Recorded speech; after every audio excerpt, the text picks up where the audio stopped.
1. Cuando nosotros estamos pues con una paciente durante el trabajo de parto, nosotros de alguna forma pues estamos garantizando, ¿verdad?, el desarrollo de un trabajo de parto lo más normal que se pueda. Pero hay situaciones o hay alteraciones que conllevan a que ese parto se pueda detener, se pueda prolongar, se pueda estacionar. Entonces, parte pues de los objetivos de esta clase es poder pues llegar a identificar esos problemas, ¿verdad?, que en un momento dado pueden complicarnos el parto, ya sea complicaciones o morbilidades maternas o fetales. Entonces, el objetivo general que tenemos pues es que ustedes sean capaces de aplicar el conocimiento teórico en la identificación de las anormalidades del primer y segundo periodo del parto y dar el respectivo tratamiento.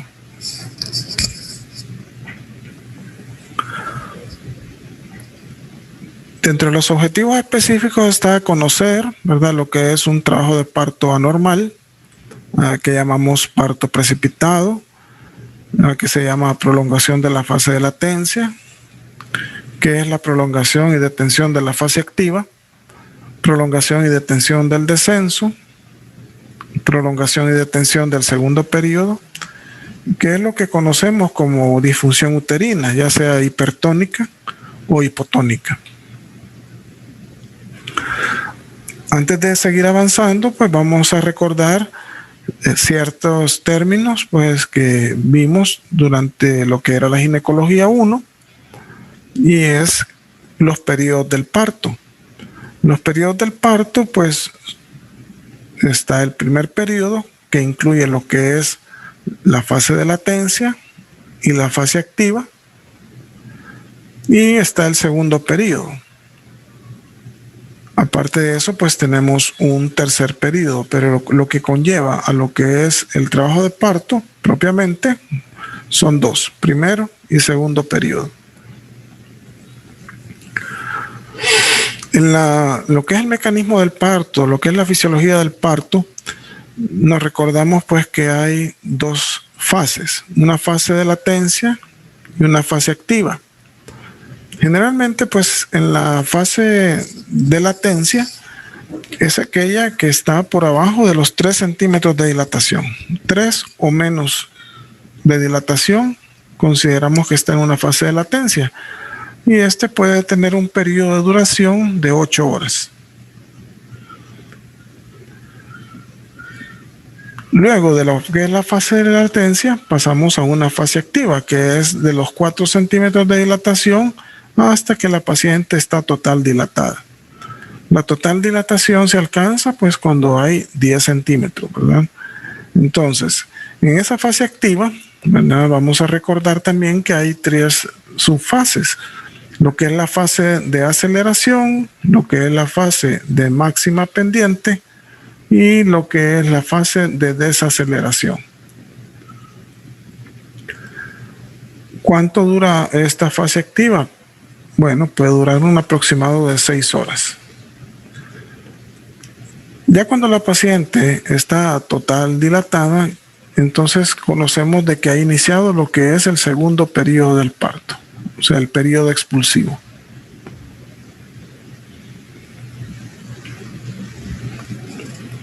Estas dos curvas únicamente pues nos representan cómo va la dilatación en forma ascendente.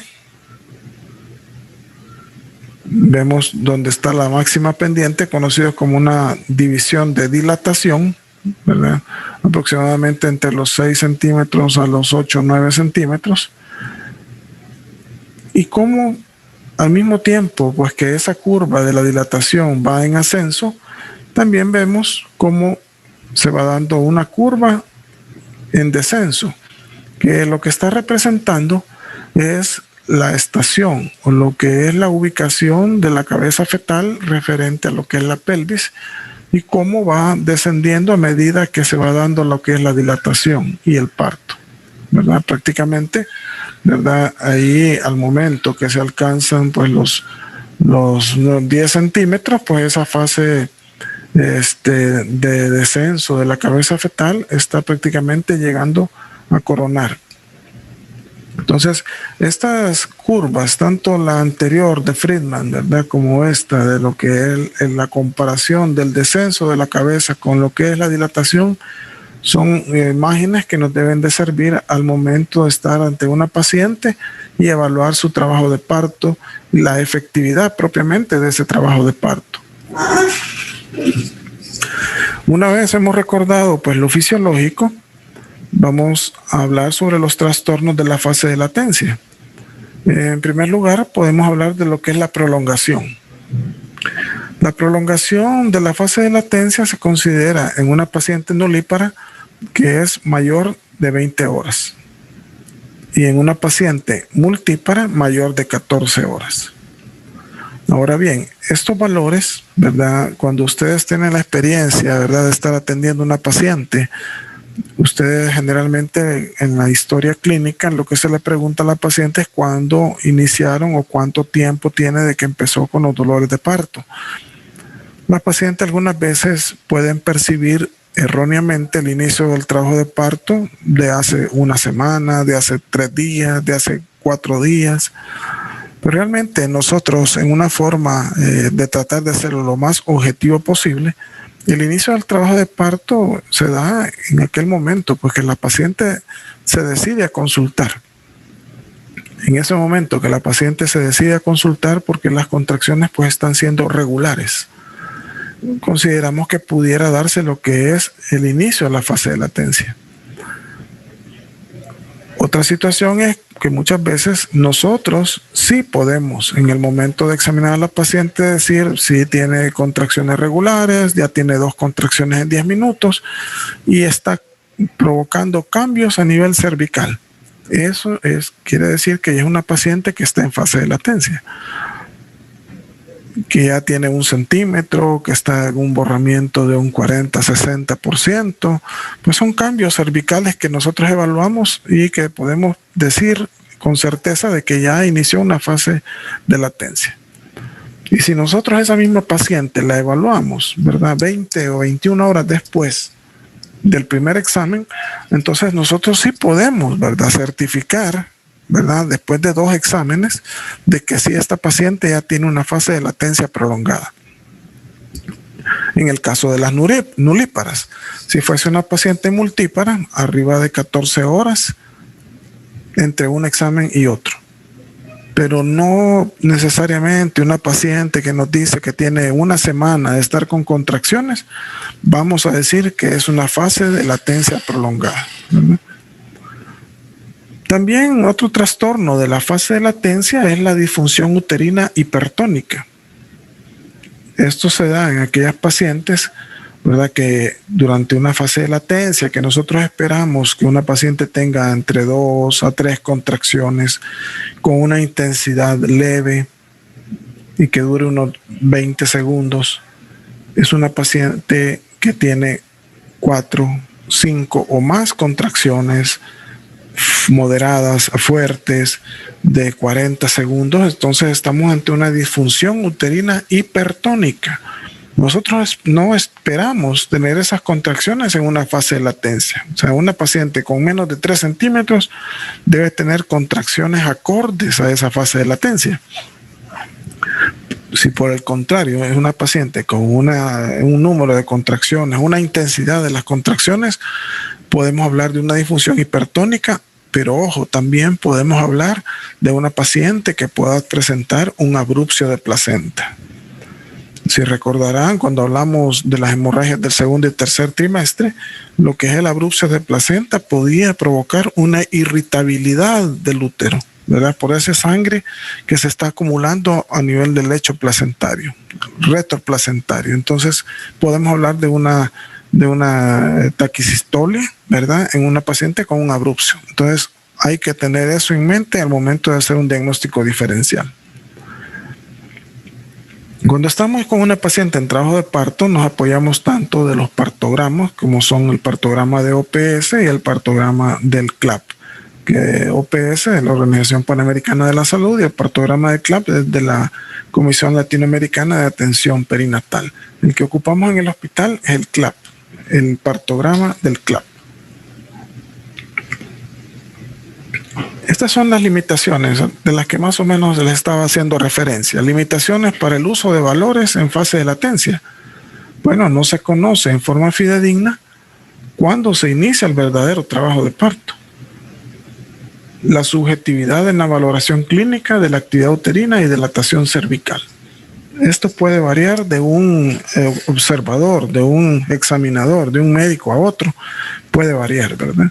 Entonces aquí hay una subjetividad en el hecho de la valoración. Sin embargo, pues al final sabemos, ¿verdad?, que el facultativo, el médico, ¿verdad?, el que tiene más experiencia, pues es el que puede en un momento dado, pues como decirnos con más certeza si esa paciente ya está en fase de latencia o no, ¿verdad? Entonces eso para fines del momento de realizar lo que es el tacto vaginal para valorar lo que es la dilatación.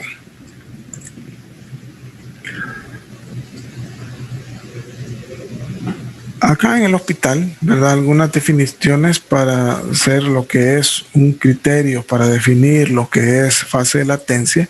Primero tiene que ser un embarazo de término, ¿verdad? No puede ser un embarazo de menos de 37 semanas. O sea, no podemos decir un embarazo de 35 semanas en fase de latencia, no. Eso sería hablar de un parto pretérmino o de una amenaza de parto pretérmino. Un embarazo de 29 semanas con actividad uterina descarta, ¿verdad?, que sea fase de latencia. Segundo, presencia de actividad uterina regular. Por lo menos en 2 periodos de 10 minutos tienen que mantenerse las contracciones. Hablamos que por lo menos tiene que haber una contracción en 10 minutos. Y la presencia de cambios cervicales de 1 a 3 centímetros de dilatación para hablar de fase de latencia. Y cuarto, que no existan signos de sufrimiento fetal agudo. Si viene un embarazo con todos los requisitos de este término, tiene actividad por lo menos en 10 minutos, 3 contracciones y tiene dilatación, pero viene con una frecuencia cardíaca fetal, de una bradicardia fetal, por ejemplo, ya no estamos hablando de una fase de latencia. Ahí borramos, ¿verdad?, lo que es fase de latencia y pasamos a otro diagnóstico que es sufrimiento fetal agudo.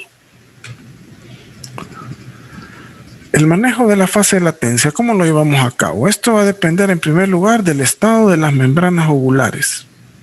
Si las membranas ovulares están íntegras o si están rotas. ¿Cómo podemos nosotros, por medio del tacto vaginal, saber que están íntegras? Bueno, primero la historia, ¿verdad? La anamnesis. La paciente generalmente nos dice pues, que hay salida de líquido transvaginal que le moja los muslos, las rodillas, que le llega hasta a los pies, ¿verdad? Pero al examen físico nosotros podemos, ¿verdad?, descartar una ruptura de membranas o confirmarla.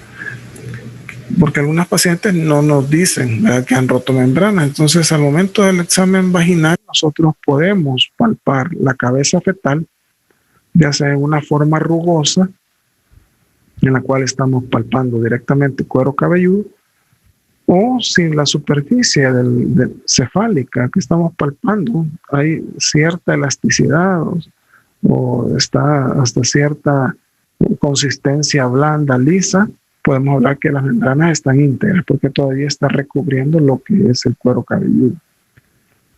Si las membranas están rotas, pues el protocolo es ingreso, una fase de latencia con membranas rotas, hay que ingresarla. Ninguna membrana rota, ninguna paciente con membranas rotas puede ir a la casa. Hay que ingresarla con medidas generales del parto, como son los signos vitales maternos cada hora, la frecuencia cardíaca fetal y actividad uterina cada 30 minutos, la maduración cervical o conducción del parto según el estado del cervix. Existen membranas rotas que muchas veces trae 1 centímetro de dilatación, ¿verdad? Entonces puede ir con un cuello que no esté nada borrado. Entonces, en esos casos, amerita que se le dé una maduración cervical que puede ser por medio del misoprostol, una prostaglandina tópica. Los exámenes básicos, ¿verdad?, que se le dejan a la paciente, como hematocrito, hemoglobina, tipeo, VRL, VIH, si acaso no tiene tipeo, ¿verdad?, se le dejan nuevamente. Si trae el de la unidad de salud, pues no es necesario. Ahora bien, si la fase de latencia nos viene con membranas íntegras, entonces se ingresa para observación.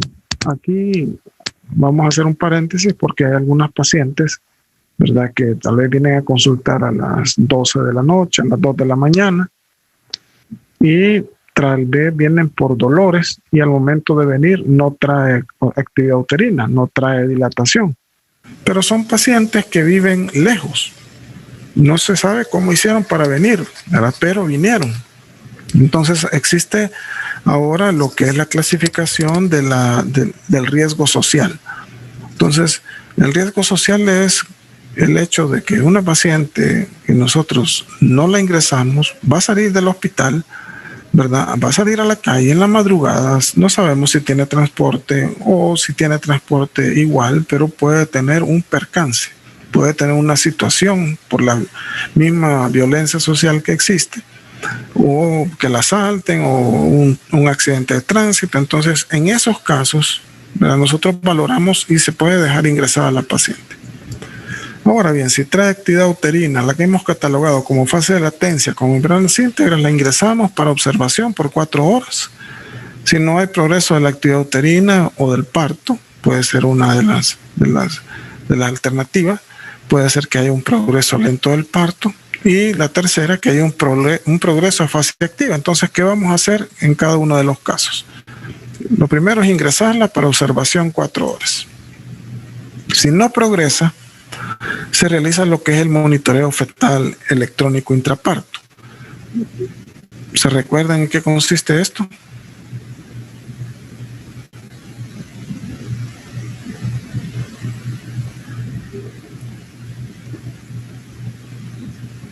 Bueno, el monitoreo electrónico, ¿verdad?, se coloca un Doppler, ¿verdad?, a nivel de lo que es la frecuencia cardíaca fetal, y se valora cuál es la respuesta que tiene la frecuencia cardíaca ante las contracciones. Entonces, si consideramos que ese monitoreo es alentador, o sea que está favorable, que el bebé se encuentra bien, entonces se puede trasladar a esa paciente a la hospitalización, a ginecología. Pero si se ve un monitoreo que no es alentador, probablemente hay una afectación fetal. Y en este caso se cataloga según criterios de sufrimiento fetal agudo y lo que necesita es evacuación del feto. Si hay un progreso lento de la fase de latencia, entonces, por ejemplo, la ingresamos con 1 centímetro. A las 4 horas tiene 1 centímetro, por ejemplo. Entonces la observamos 2 horas más. Si en 2 horas más progresa a fase activa, entonces pues ya se maneja como tal, ya se maneja como fase activa del trabajo de parto. Pero si en esas 2 horas más que se ha dado no hay progreso, o sea, si tenía 2 centímetros y a las 2 horas otra vez 2 centímetros, entonces se realiza igual un monitoreo, y si está alentador, si el feto está bien, se traslada a la ginecología, ¿verdad? Ahora bien, también el tercer camino era que si progresaba a la fase de latencia. Entonces, si progresa a fase de latencia, entonces lo que se sigue es el protocolo de la fase activa, ¿verdad? Si pasa esa fase de latencia, entonces se maneja como protocolo de fase activa, ¿verdad?, con la vigilancia del trabajo de parto, construir el partograma y llevarlo de acorde a la dilatación de esta paciente. Ya la fase activa es un método de vigilancia del progreso de la fase activa y es por medio del partograma. Ese es el método de vigilancia. Y vamos a considerar, ¿verdad?, un partograma normal, generalmente cuando el progreso del trabajo de parto se da a la izquierda de la curva de alerta del partograma del CLAP. Es decir, si nosotros tenemos una paciente en fase activa, ¿verdad?, es una paciente a la que se debe de construir su curva de alerta. Si la curva de alerta se mantiene al lado izquierdo, la curva de dilatación se mantiene al lado izquierdo de la curva de alerta, entonces es un trabajo de parto normal.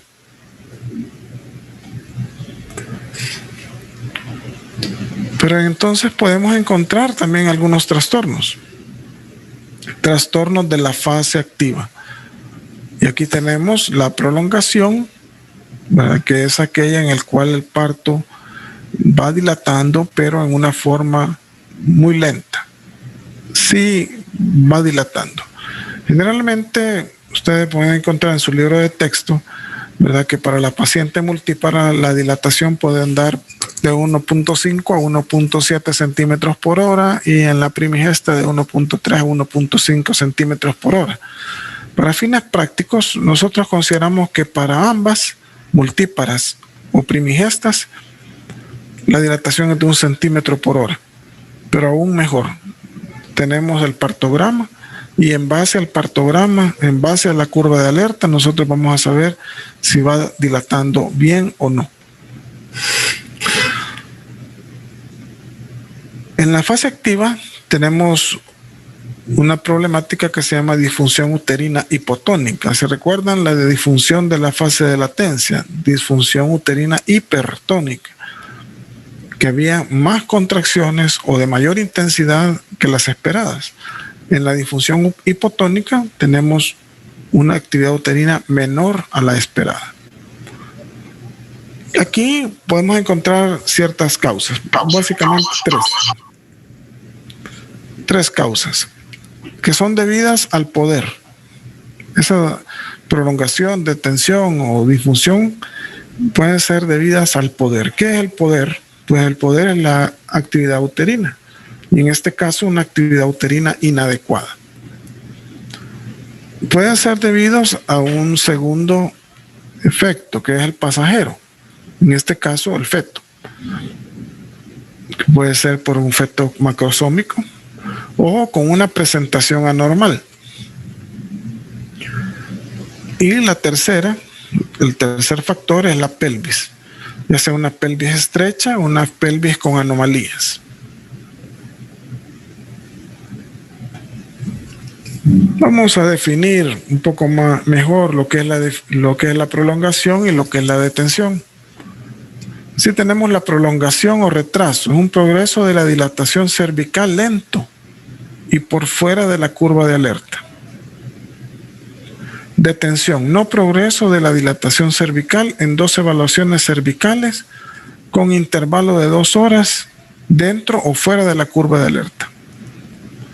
Entonces, una prolongación o retraso es aquel en el que, por ejemplo, ustedes evalúan una paciente a las 2 de la tarde y se encuentra con una dilatación de 5 centímetros.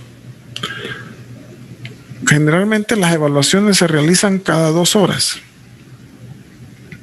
A las 4 de la tarde se hace nuevamente una evaluación del tacto vaginal y nosotros hubiésemos esperado que dilatara 2 centímetros, pero dilató solo 1. Entonces estamos ante una prolongación. Caso contrario, si a esta paciente le encontramos 5 centímetros y a las 2 horas tiene los mismos 5 centímetros, estamos hablando de una detención.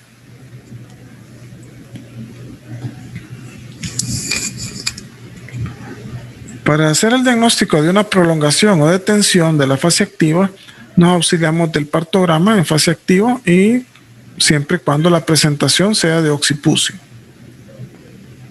Debemos hacer el monitoreo de lo que es la actividad uterina cada 30 minutos. Acá de antemano les digo, cuando ustedes lleven lo que es el trabajo de parto, la actividad uterina no se lleva diciéndole a la paciente que nos avise cuando tenga dolor. Debemos colocar nuestra mano sobre el fondo uterino durante 10 minutos. Y en esos 10 minutos contar cuántas veces se ha contraído el útero. Contar cuántos segundos se contrajo. Y tratar de percibir la intensidad de esas contracciones.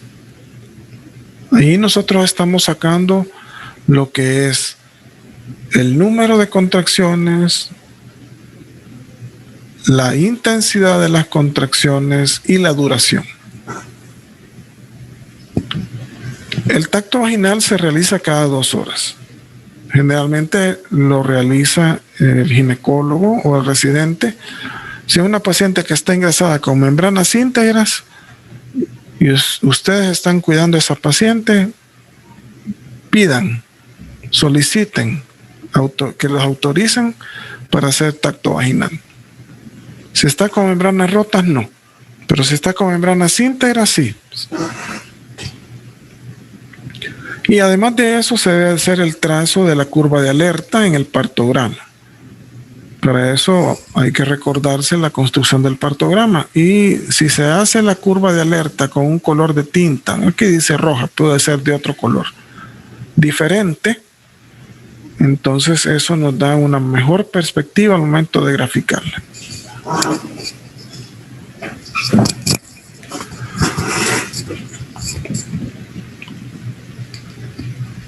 Ante un problema de detención o de prolongación de la fase activa, nosotros tenemos que realizar una evaluación sistemática del parto. ¿En qué consiste esto? Bueno, verificar que el feto esté de occipucio, esté cefálico, anterior o posterior. Pudiera ser una presentación de cara, pudiera ser una presentación de frente y así explicar por qué hay una detención. Entonces, primero, ver que la presentación sea la adecuada, que no existan signos de sufrimiento fetal agudo, que no existan signos obvios de desproporción cefalopélvica, como sería el traslape de las suturas. Estimar el peso fetal por Johnson. ¿Se recuerdan de la fórmula de Johnson para lo que es la estimación del peso fetal estimado?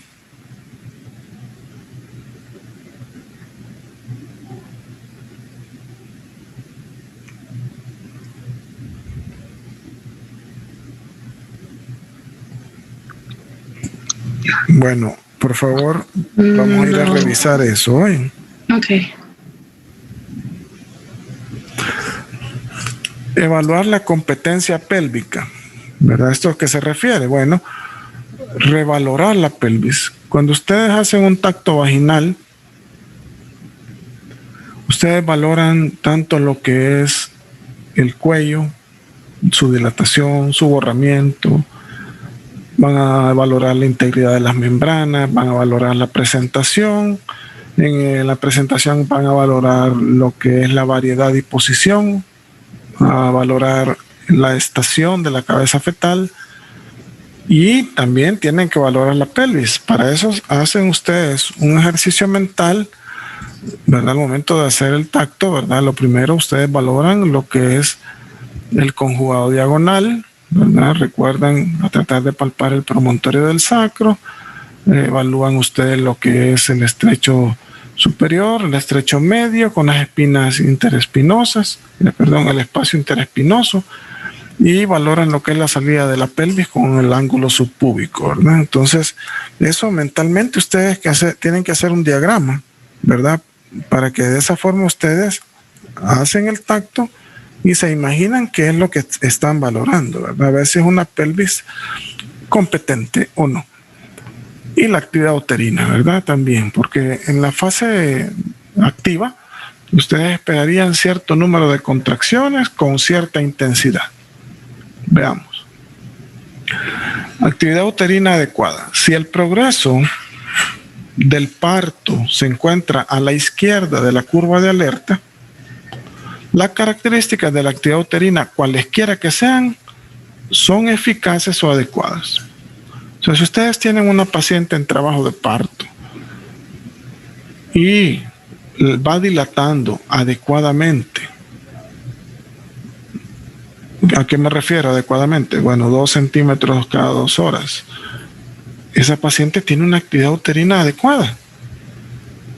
aunque puede ser que tenga 2 contracciones, para hacer algo extremista, 2 contracciones leves. Pero si con esas 2 contracciones leves la paciente está dilatando, tiene actividad uterina adecuada.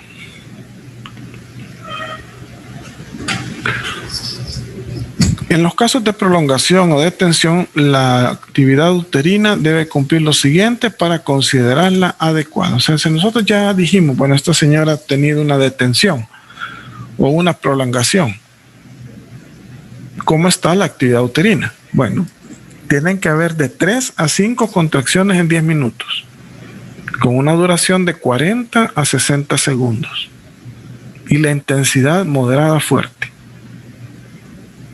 Si no cumple con lo mencionado, se considera inadecuada, disfuncional o hipodinámica. Entonces, hay que hacer algo para mejorar esa actividad uterina. Si no existe sufrimiento fetal agudo, si no existe desproporción cefalopélvica obvia en el momento de la evaluación, la decisión se realiza en base a la actividad uterina. Si la actividad uterina es adecuada, se puede dar una prueba de trabajo de parto o un juicio de trabajo de parto, que es lo mismo.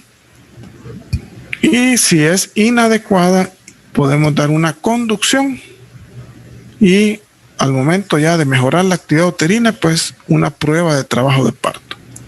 ¿Qué es el juicio?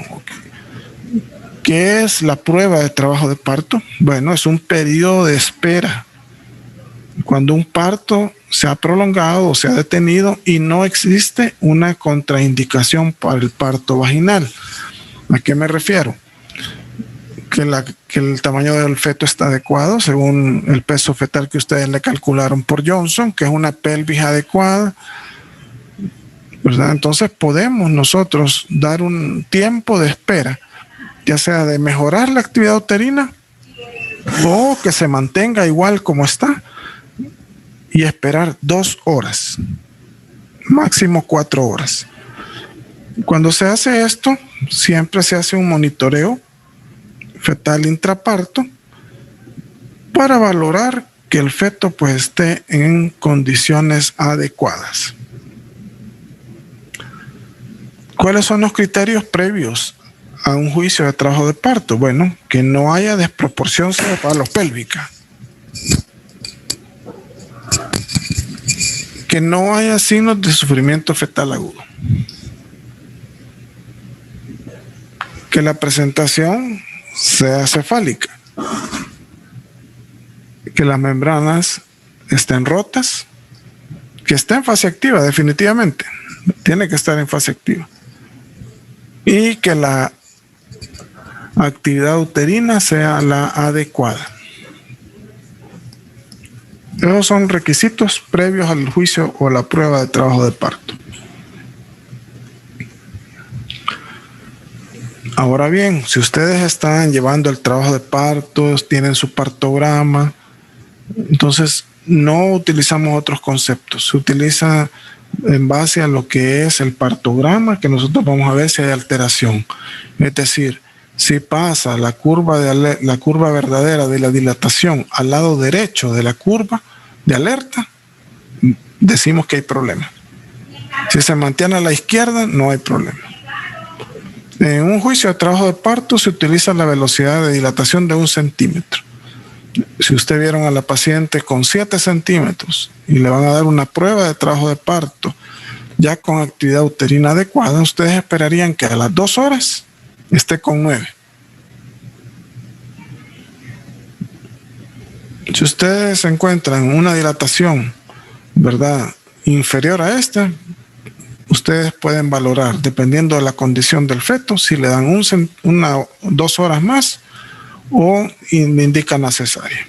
Pero si definitivamente no dilató, se mantuvo con los mismos 7 centímetros, hay que efectuar cesárea. ¿Y por qué se indica la cesárea? Se indica por una desproporción cefalopélvica. En el segundo periodo también podemos encontrar anormalidades, como lo es una prolongación del segundo periodo. o una detención. En el segundo periodo, ¿verdad? Una vez la paciente está total, recordemos que el segundo periodo inicia cuando la paciente está total dilatada.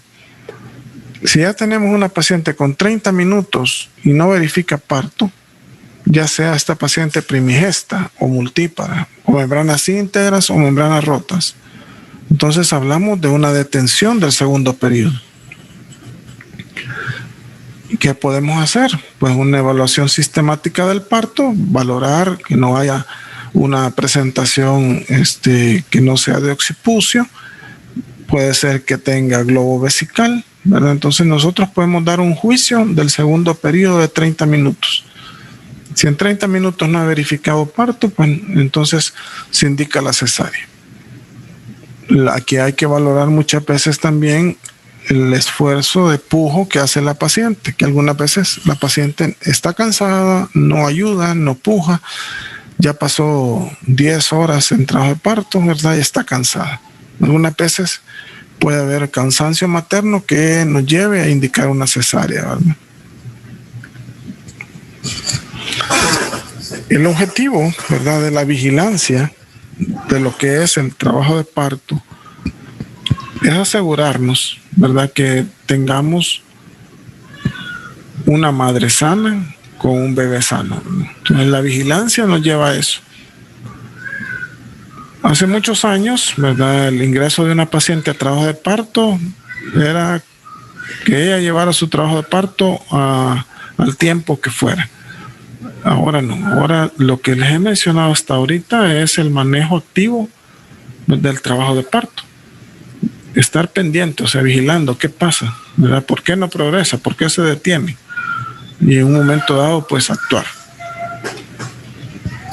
Ya que si no, pues hablamos de los problemas de distocia. Distocia es un parto difícil, un parto detenido.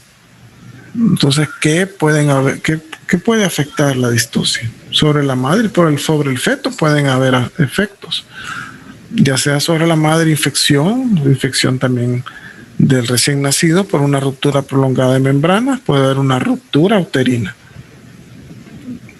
Previo a la ruptura uterina está lo que es el anillo de retracción patológica de Band. Pueden haber fístulas rectovaginales, por ejemplo, lesiones del piso pélvico. A nivel de la cabeza fetal puede haber formación de caput o un moldeado de la cabeza fetal, un cefalohematoma también. Este es el partograma para que nos vayamos recordando, ¿verdad? Y cómo se da la construcción de él. No sé, creo que no me ven el puntero, ¿verdad? Sí se ve. Sí se ve, gracias. Bueno, en el partograma, ¿verdad? Acá en esta esquina superior a su izquierda, tenemos pues lo que es la identificación de las pacientes en cuanto a si estas son multíparas, son nulíparas, si están acostadas o para todas las pacientes si están de pie. Bajo cada una de estas tienen membranas íntegras o están rotas. Entonces, si son pacientes primigestas con un primer embarazo con membranas íntegras, ocupamos estos valores. Si es una paciente multípara con membranas rotas, ocupamos estos valores. ¿Y cómo los utilizamos? Bueno, la paciente ingresa, ¿verdad? Llenamos la identificación con el día, pues la fecha, lo que es el número de la historia clínica. Acá vamos a anotar lo que son los controles de los signos vitales y vamos a marcar la hora 0, la hora que ingresa, pero que ingresa en fase activa. Si una paciente que viene con 1 centímetro, el partograma no se va a iniciar hasta que esté previo a la fase activa. Es decir, puede haber ingresado a las 6 de la tarde de ayer con 1 centímetro, llegó hoy, ¿verdad?, a la 1 de la tarde con 4 centímetros, ¿verdad? Y ya a las 3 de la tarde tiene 5. Entonces, vamos a graficar el punto previo al inicio de la fase activa, que fue 4 a la 1 de la tarde. Entonces, 1 p.m. vamos a anotar acá 1 PM, la posición de la madre, si está de decúbito dorsal, decúbito lateral, los signos vitales maternos, la frecuencia cardíaca fetal, las contracciones, ¿verdad? Cómo es la intensidad de las contracciones y la firma del responsable. Entonces vamos a notar que a la 1 pues tuvo 4 centímetros, que estaba en una posición y variedad de occipito anterior izquierdo, que está en el plano 2. Y ya a las 3 de la tarde tiene 5. Entonces vamos a anotar el siguiente punto acá. En ese momento nosotros trazamos una línea de 4 a 5.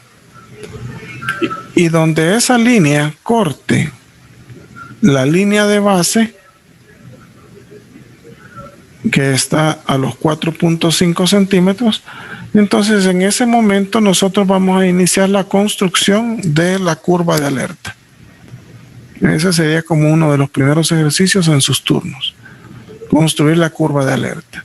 ¿Y cómo se construye? Estamos ante una paciente con membranas rotas, nulípara. Entonces tenemos aquí el primer valor. De la línea de base a 6 centímetros, esta señora se va a tardar 2 horas y media. Entonces, a partir de donde cruza la línea verdadera, vamos a contar 2 horas y media para llegar a 6, más o menos por acá. Y colocamos un punto de otro color. De 6 a 7, esta señora se tarda 1 hora 25. Entonces, de donde colocamos el punto, vamos a llevar 1 hora 25. Recordemos que cada cuadrito de estos es 1 hora. Cada cuadrito es 1 hora. Entonces, y así sucesivamente vamos a llegar a construir la curva hasta que verifica parto. No llegamos hasta 10 centímetros. Si se fijan ustedes, todavía hay un tiempo que tarda, que le pone 20 minutos para verificar parto. Entonces, ahí hemos trazado nuestra curva de alerta con un color diferente, y todo lo que esté a la izquierda de la curva de alerta va a ser una dilatación adecuada, y lo que esté a la derecha de la curva de alerta va a ser una dilatación inadecuada.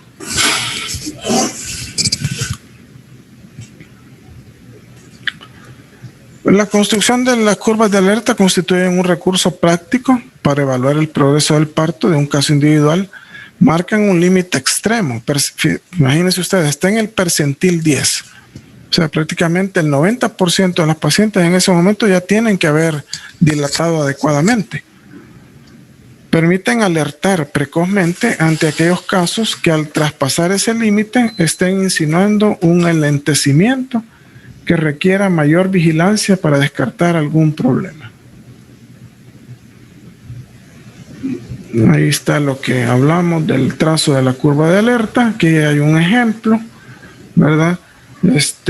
Prácticamente donde se da la construcción de la curva de alerta, donde se corta la línea de la dilatación real.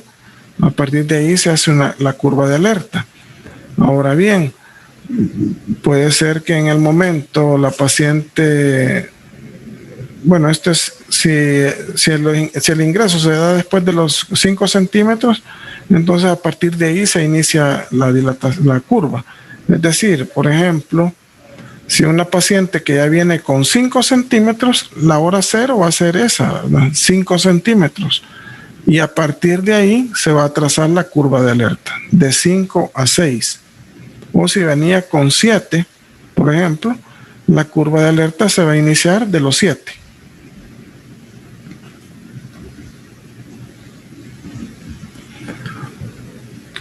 Acá, por ejemplo, tenemos un ejemplo cómo va dilatando. Ingresó tardío a los 5 centímetros y cómo se hizo la curva de alerta. Pero el progreso de la dilatación cervical fue siempre a la izquierda. Entonces, esta es una dilatación adecuada.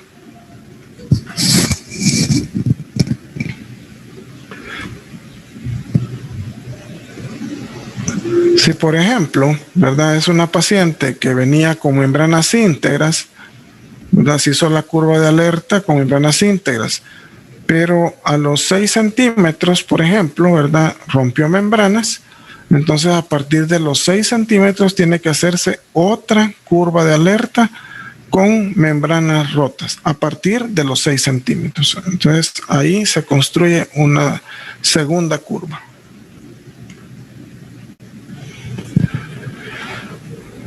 Hay unos nuevos lineamientos técnicos para la atención de la mujer en edad preconcepcional. Se los vamos a enviar. Se los voy a colocar ahí en el aula, ¿verdad? Para que veamos sobre lo que son los lineamientos. ¿Tienen alguna pregunta o comentario?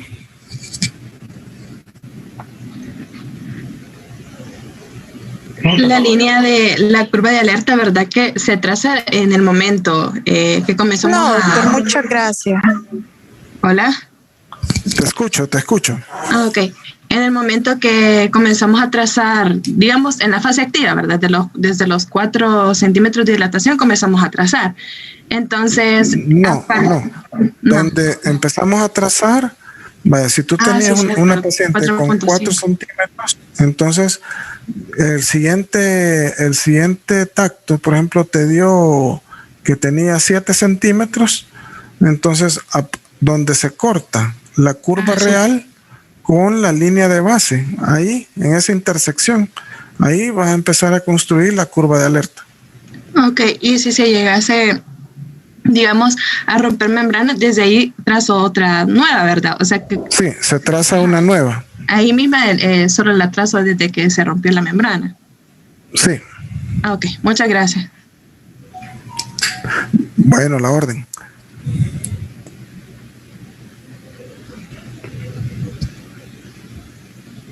¿Alguien más tiene alguna pregunta o comentario? No, doctor, gracias.